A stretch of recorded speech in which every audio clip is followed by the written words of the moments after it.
সামান্য লাল শাকের স্বাদও যে এত সুন্দর হয়, আমার এই রেসিপিটা না দেখলে বুঝতেই পারবেন না। সাথে থাকবে অনেক টিপস অ্যান্ড ট্রিক। প্রথমেই কড়াইতে সর্ষের তেল দেব। সর্ষের তেলটা গরম করে একদম লো আঁচে কিছুটা চিনেবাদাম এইভাবে ভেজে নেব।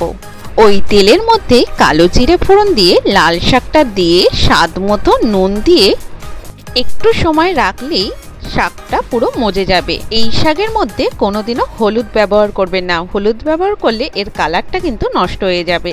শাকের যখন জল শুকিয়ে আসবে সেই সময় বেশ খানিকটা আদা কাঁচা লঙ্কা বাটা, স্বাদ মতো চিনি, ভাজা চিনেবাদাম আর পোস্তদানা ছড়িয়ে হাই ফ্লেমে 1 মিনিট মতো ভাজা ভাজা করবেন। ব্যাস, লাল শাক কিন্তু একদম রেডি হয়ে গেছে। এইভাবে করলে দারুণ টেস্টি খেতে লাগে। একটা জিনিস মনে রাখবেন, লাল শাকে কোনোদিনও হলুদ দেবেন না। আর নামানোর আগে বেশ খানিকটা আদা বাটা দিলে এর গন্ধটা কিন্তু দারুণ আসে।